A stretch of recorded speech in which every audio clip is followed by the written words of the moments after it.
Let's take a comfortable meditation posture and close the eyes. Put the attention on the silence that is always there deep in the mind. Connect with that deep inner silence.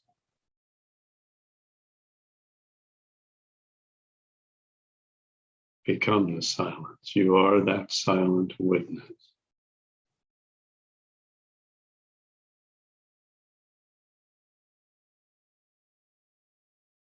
Now listen to the words of the Yoga Vasishta. So we continue with Book 5, Chapter 10. The silent and solitary reflections on Janaka. Vasishta related. While Janaka was musing in this way,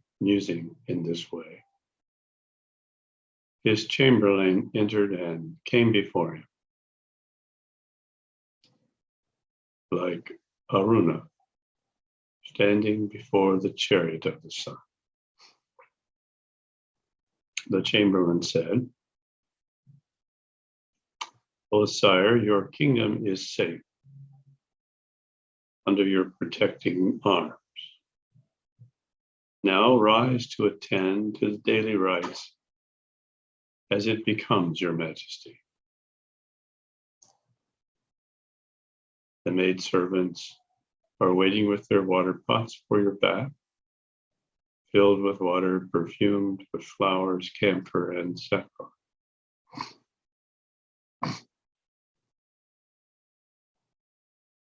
They present themselves before you like river nymphs. The temples are hung with fine muslin as white as the fibers of lotus stalks, and they are decorated with lotuses and other flowers, with bees fluttering upon them.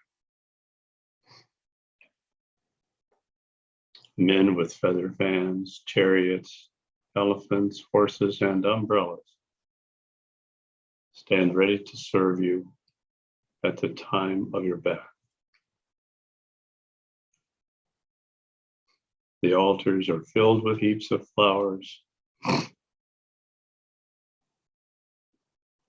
aromatic incense, and rice, and adorned with every decoration in a princely style.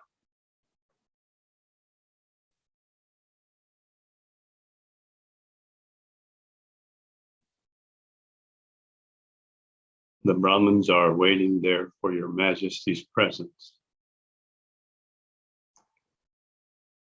After making their sacred ablution and purifications and offering their prayers for the remission of sins, they expect to get worthy gifts from you. The handmaids are attending to their duties, graced with fans in their hands. The feasting ground is cleansed with sandal, paste, and water. Therefore, arise from your seat and perform your prescribed duties, because it does not become the best of men to be late in the discharge of their duties.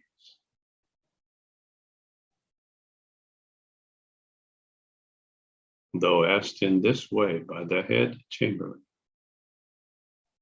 yet the king remembered in his meditative mood, thinking on the wonderful phenomena of nature. Janaka thought to himself,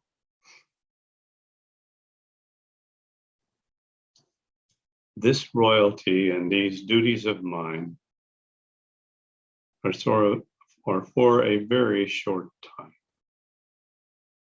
I do not require these things that are so transitory in their nature. I must leave these things that at their best are only waters of a mirage.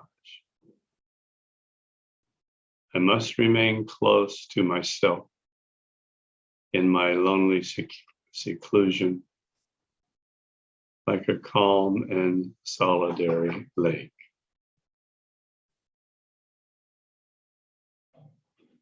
The pleasures of this world displayed around us are entirely useless to me. I will promptly leave them and remain in my happy retirement.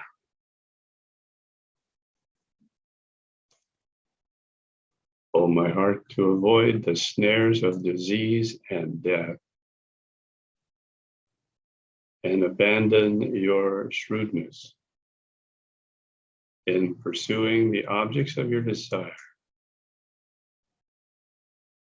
Whatever state or condition of life the heart hankers for, its delight, it is sure to meet with some difficulty, distress, or disappointment. Coming out of the same. Whether your heart is engaged or disengaged with the objects of sense, you will never find any object, either in act or thought, that is conducive to the true happiness of your soul. Therefore, forsake thoughts of the vile pleasure of your senses and concentrate on those thoughts that are filled with the true happiness of the soul. Vasishtha speaking. Thinking in this manner, Janaka remained in mute silence. His restless mind became as still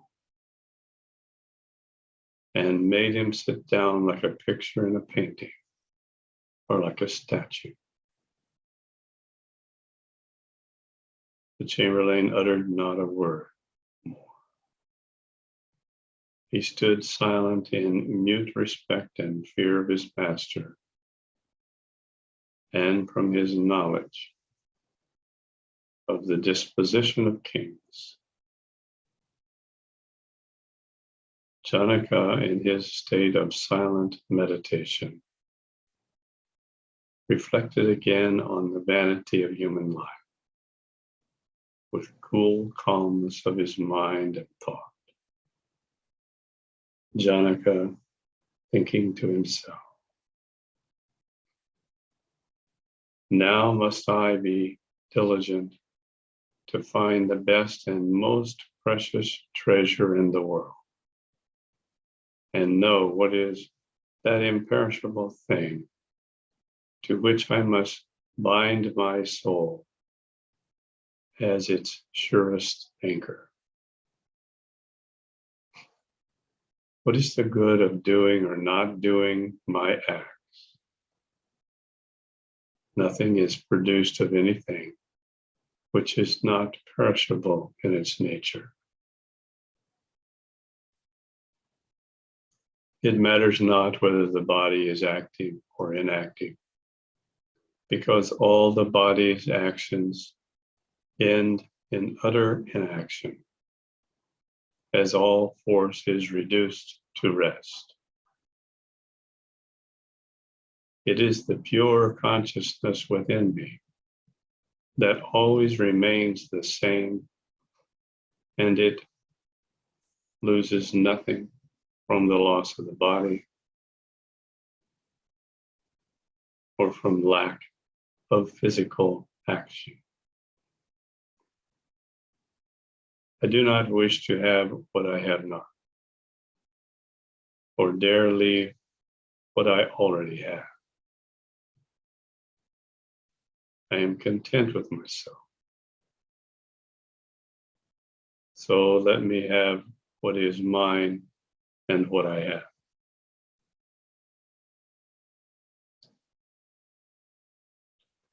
I get no real good by my acts here. nor do I lose anything by refraining from them.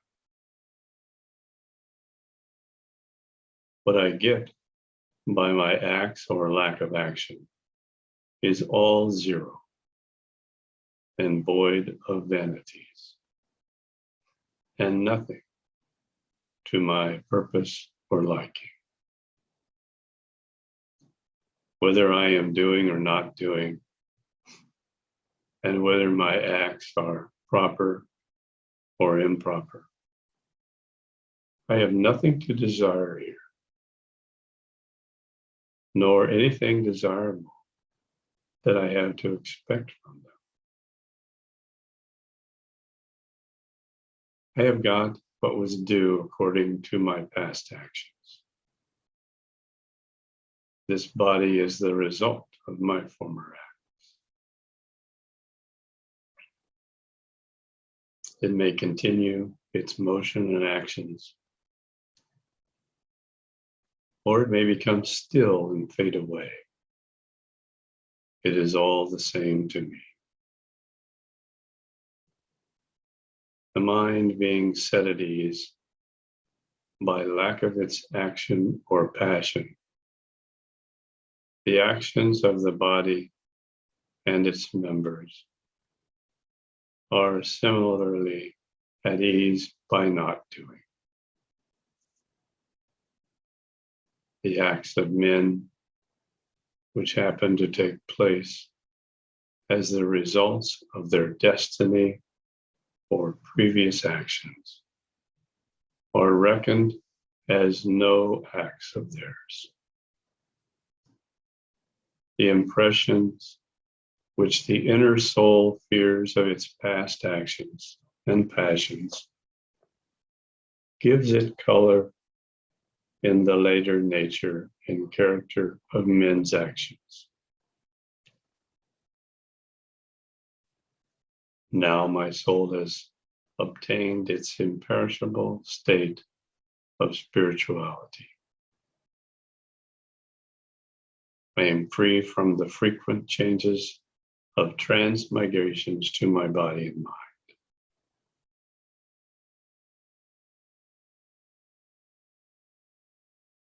Chapter 11, Subjection of the Mind.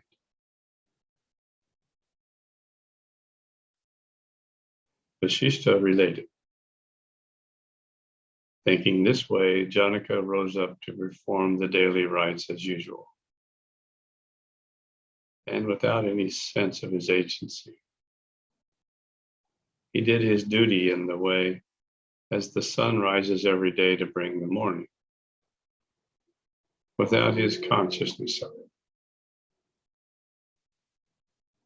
He discharged his duties as they presented themselves to him, without any concern or expectation of their rewards.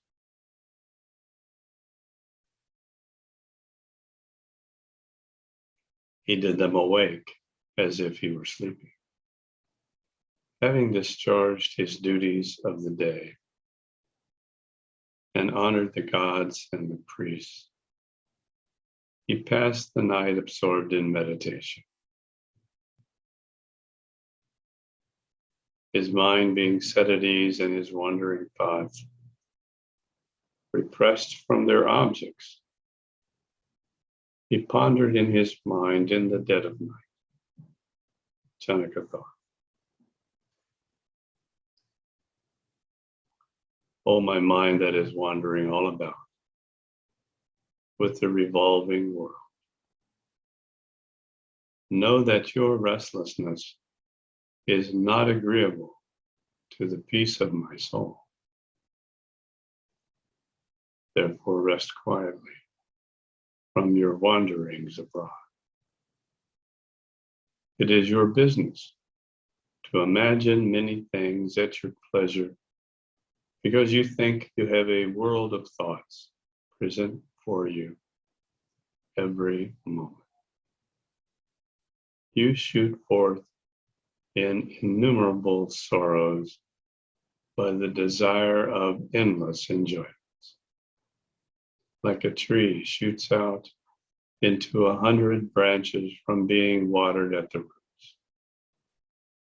our births and lives and worldly affairs are all productions of our yearning thought. Therefore, I pray that you, O my mind, rest quietly by abandoning your earthly desires. O my friendly mind, weigh well this transient world in your thoughts. Should you find anything of substance in it, depend upon it. Forsake your fond reliance on these visible phenomena. Leave these things and wander about as your free will without caring for anything.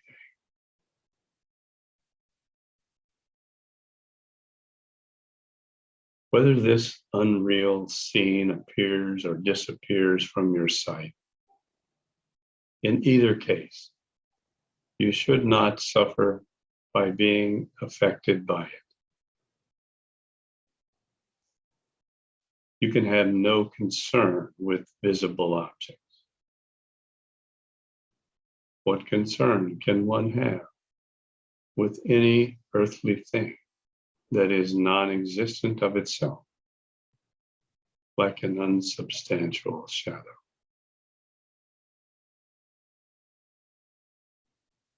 The world is an unreality like yourself. Therefore, there can be no true relation between the two unrealities.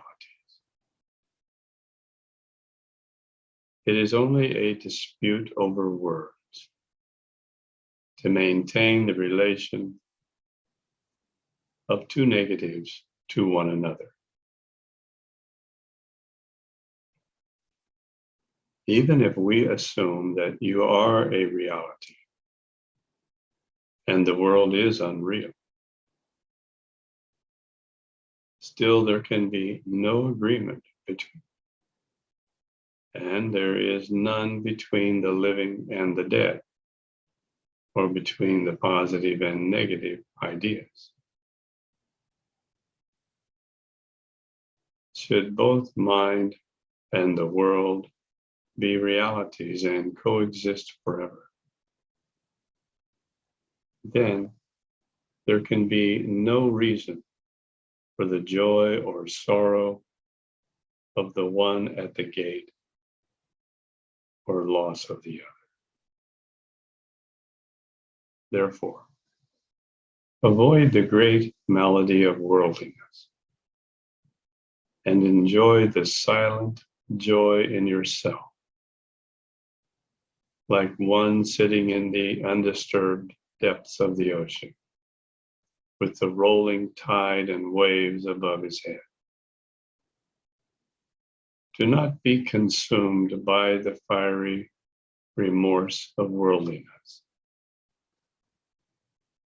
like a puppet by fireworks. Do not be burnt down to the darkness of despair in this gloomy scene of the world. O wicked mind, there is nothing here so good and great that you can attain your high perfection through it, except to forsake all mental fluctuations and depend with full resignation on the unchangeable one.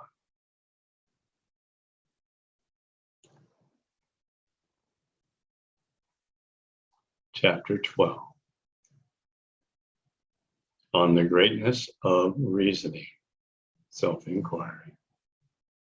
Vashishta continued. Janaka, having earnestly reasoned with his mind in this manner, then attended to the affairs of state without shrinking from them, yet mentally detached. He was not pleased by the happy task and tidings, but was indifferent to them. His fixed attention serving as if he were in slumber and not the actor. From then on, he was not intent doing his duties, nor did he forsake them altogether. He simply and unconcernedly attended to the business that presented itself to him.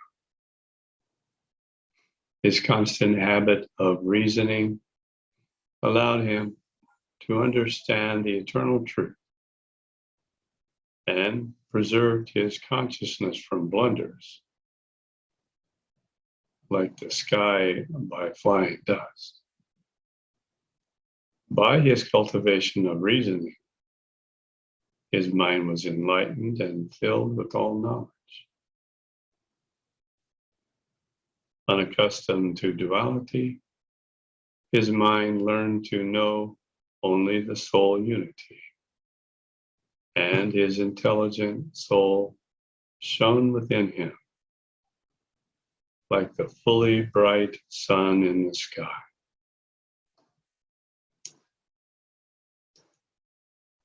He became acquainted with the soul that is inherent in all bodies. He saw all things abiding in the omnipotence of consciousness and identical with the infinite. He was never too joyful or exceedingly sad, but preserved his equanimity amidst the conflicts of his soul and sensible objects. Since that time, the Venerable Janaka became liberated in his living state and is renowned as a veteran sage among mankind.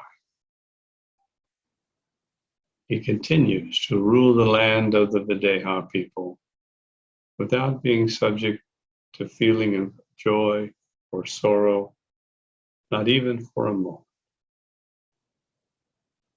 Knowing the causes of good and evil, he is neither elated nor dejected at any favorable or unfavorable circumstance of his life.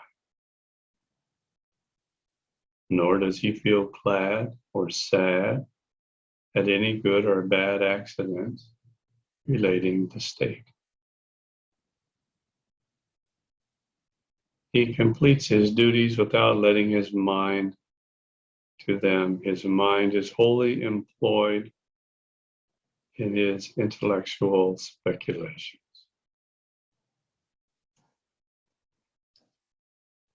Remaining thus in this trance of sound sleep, his thoughts are quite withdrawn from all objects about him. He is unmindful of the past and heedless about the future. He enjoys only the present moment with a happy heart and a cheerful mind.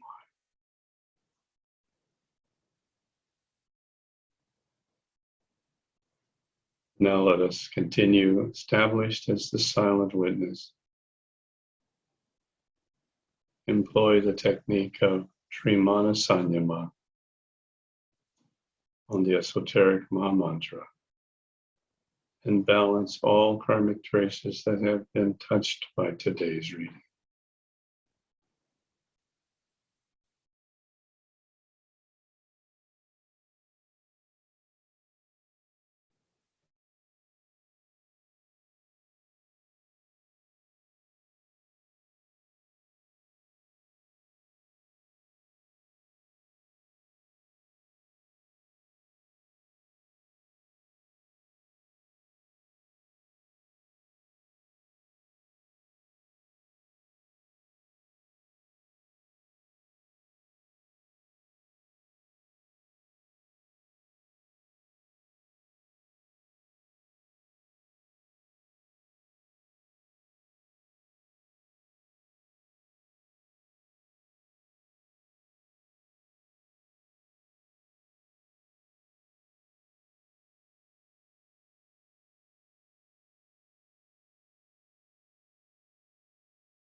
Jagrada.